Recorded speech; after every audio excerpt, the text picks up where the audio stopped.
What's up guys, welcome back to a brand new video today here on CodeNamePizza, and finally I get to share with you guys the Jason Blundell interview that I did with him over at Zombie Chronicles, released at Treyarch Studios. It's really good, and I should have shared this so long ago. I've just not had time, but now I finally do have time to share this, and I hope you guys enjoy it. This was originally a 30-minute interview, but I've cut it down into sections because it was originally supposed to be a zombie sound quiz that went horribly wrong because I did one sound and then forgot to do the rest because we just talked about loads of cool stuff instead.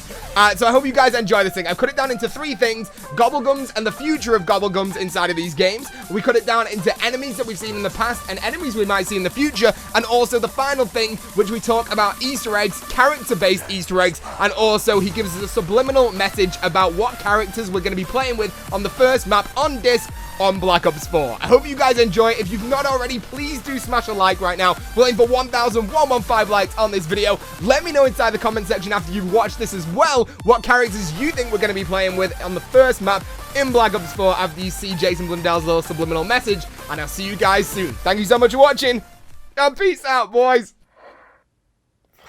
I'm not going to get this. I give up. Okay, so you guys at home will probably have got that.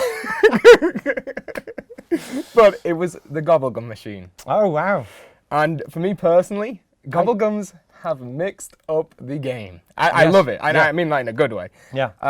So what I want to ask you about is kind of, I think we spoke a little about yesterday about how you don't want to implement stuff into these games where it's just like, it's in and then it's out. Yes. Kind of thing. Yeah. And like with Nact, we had nothing. Sure. And then for Rucked, we had perks, and then we had perks forever. Yep. And I kind of want to know, what's your feelings on moving forward with Gobblegums? It's an interesting question. I don't know yet, to be honest.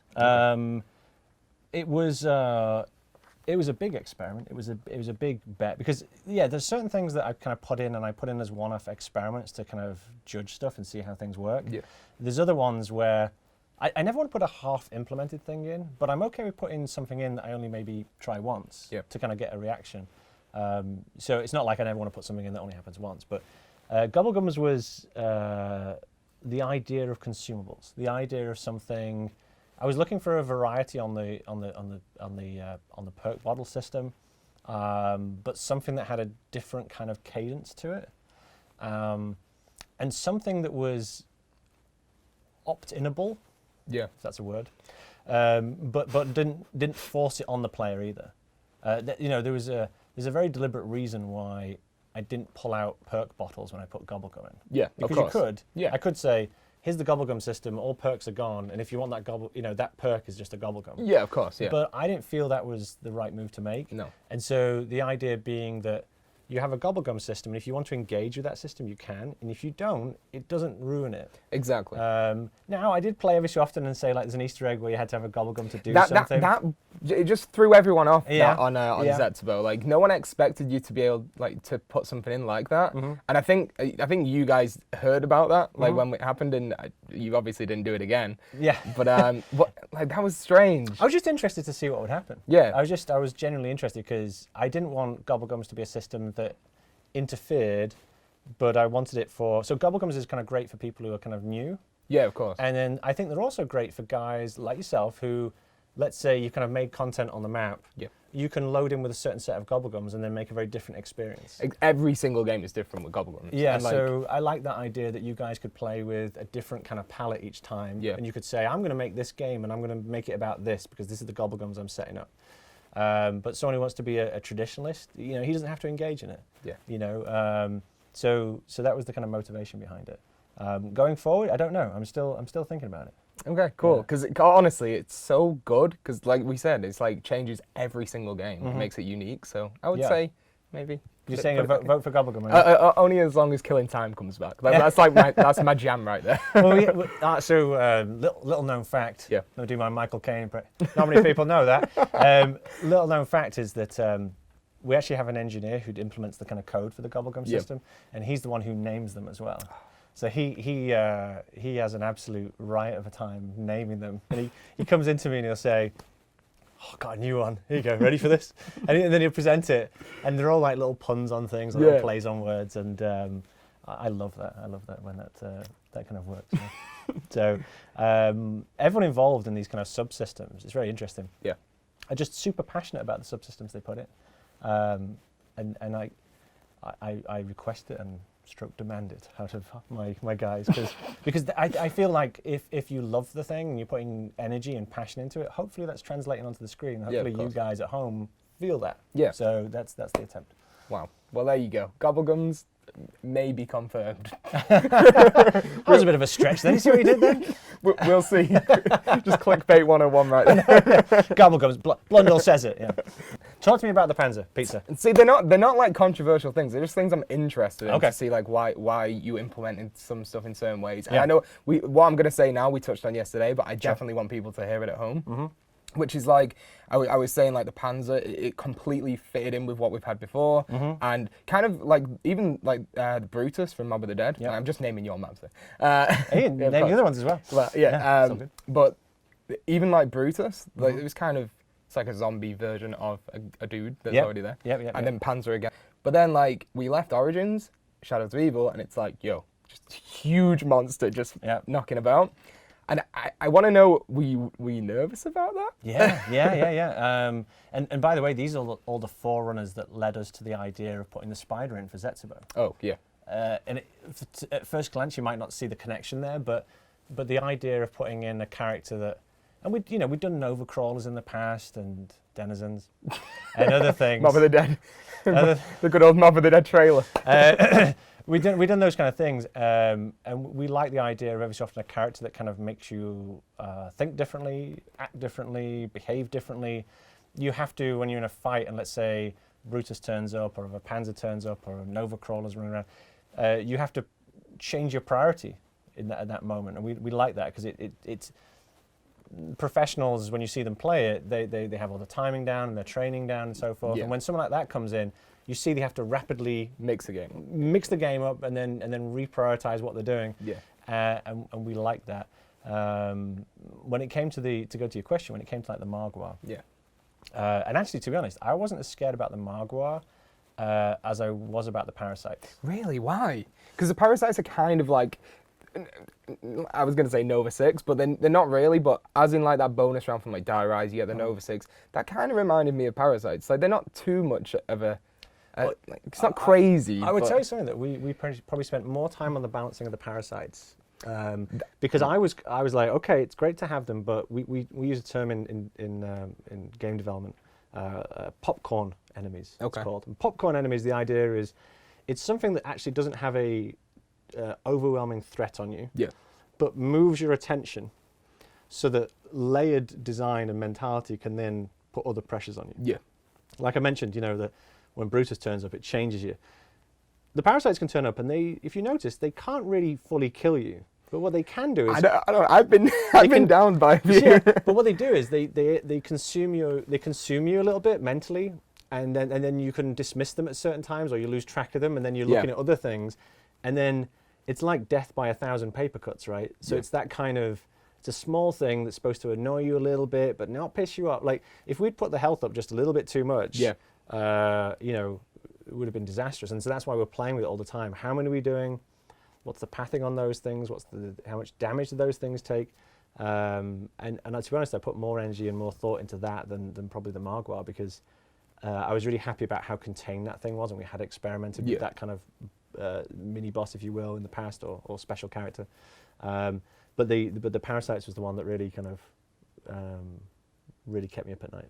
See, like on the flagstep of Shadows of Evil, that's like you were just saying, it tracks your mind to other places all the time. So if you leave that Shadow Man for too long, they'll spawn in. And then you just like, you're trying to get meatballs, you're trying to get those. And meatballs, I love that. What is the official name? I don't even know what the official name is. I probably call them meatballs. Oh, there you go. I mean, because it came from the wraps from the campaign. Right. So we developed that in campaign. That's the beauty of having two hats in the studio. That I can. There's my campaign stuff and my zombie stuff. But again, it was like, what speed do they go at? What's the colours we're going to use? Does you want it to blend in? Do you want it to stand out? A lot of the construction, like of Shadows, is about putting things in colour and shape that draw your attention subliminally. Because when you're running around being chased by zombies, what we're trying to do is put things in that subliminally influence how you move and how you engage stuff. And I was really happy about how we did that. And so each one of the elements, you'll notice kind of key colors like yellow in the mouth and the Margwa and so forth. That's so you can spot it at distance and it stands out against the reds. And we'd look at things like at the burlesque club or whatever, and we'd look at it and go, okay, if it turns up and you're in this area, what kind of effect do we want it to have? Yeah. We want it to have this effect that you feel, you can see it coming even before the detail comes in. And the floor starts shaking, yeah, you get nervous. In the same way the parasites, right, the yellow, right, so you get this kind of pop of yellow in there. Yeah. That's just some of the things we kind of think about when we're designing. See, like, I'm going completely off topic because I'm not going to be able to speak to you for a long time now. So it's like I'm thinking of other things. But while we're on this topic of Shadows of Evil, yeah, 4th District, mm-hmm. it's on the map. Mm. Was it ever something that was in production?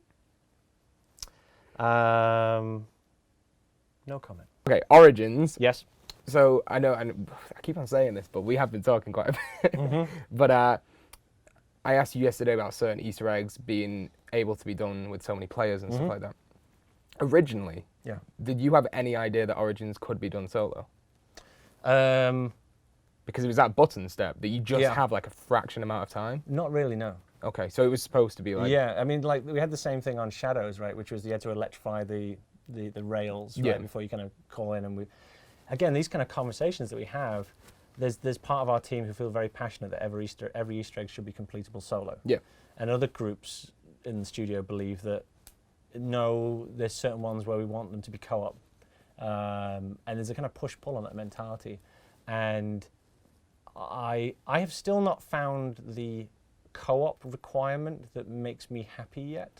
Yeah, I can understand that. But I'm looking for it. Yeah, no. Like some people would say to me, Jay, just don't do it. Yeah. Just always keep it that you can do everything solo. But I feel like if we found the right vibe to it, yeah, I think it'd be incredibly exciting. And I'm going to say this definitively now, which is I don't think I've found it yet. Okay. I'm not happy with how we've done it in the past. It's not that it's wrong. Yeah. There'll be one where I feel like we get it, and everyone will just be like, "Yeah, that's the one." Yeah, and I've not got it yet. I think a co-op experience that I would like to have is that it kind of player steps for individual players, so you can learn something. Like, let's say, this is completely out of the blue. I don't know Intel. So let's say the next game, we kind of get the same thing again, like Shadows, where we get a brand new crew. And you shake your head. I'm not saying a word. Okay, I'm just saying. Look, I'm in lockdown mode now. Look, the Activision people are going to come and lynch you now because you're talking about potentially unannounced projects. Okay, I'm just saying. But if we had a new crew, I would like to learn about them via a co-op Easter egg where they have individual steps per character. So it would be a different experience every single game. Well, at least 4 times doing the Easter egg, because then I would learn more by doing that. Yeah, it's interesting. It's like, and we've definitely had conversations like that about, could there be different experiences with different characters? But the thing about that is that because hitherto we have not allowed you to do character selection. Yeah. It for me, and that's very deliberate, because if you had a character that you liked, I feel like we couldn't get over the full narrative. Yeah, of course. Because every time you play, I can show you another stream of narrative, right? Yeah. But as such, I never want you to go in and go, oh, well, I'm going to quit out because I'm not the character I want to be because I want to do that quest. Yeah.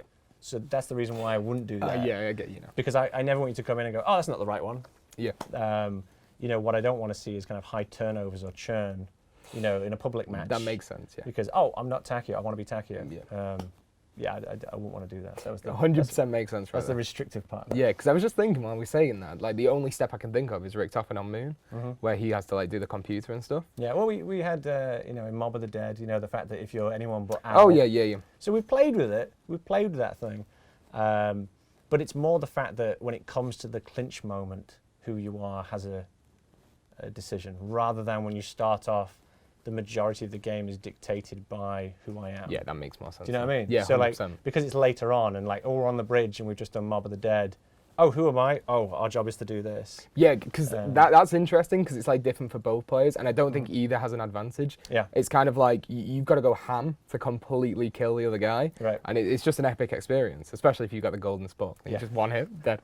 That was one of the funniest ones. That was brought to me, I think, in like the last week of development, which, by the way, just for anyone and for the Treyarch team, please don't bring things into me in the last bit as well. But it was so magical. It was so awesome. And this guy had kind of put it in, in his spare time. So are we talking about the Golden Sparky? Yeah. Okay, so you knew nothing about this? No, not at all. Yeah. And this happens. This happens in development. And here's the thing: I would never discourage it because it's amazing. It's magical when they kind of come to me and say, I'm so passionate about this that I've gone off and made this thing, not only doing my normal job. And here's the thing, that's the spirit that created zombies in the first place. Exactly. They were all making World at War, and they were like, well, we're going to put this together in our lunch breaks and after hours. Yeah. And so I never want to discourage that because that's the spirit of zombies. Of course. So as long as they're doing all the stuff they need to do, when they kind of come in and then say, I've got this idea. And, the thing that's heartbreaking is sometimes I have to say no, because that breaks some other idea that we're trying to do, or the poor designer's job is to balance everything's like, you just put a weapon in, it's a one-hit kill, like, you just messed all my graphs up, right? But when there's opportunities like that, I love getting those things in.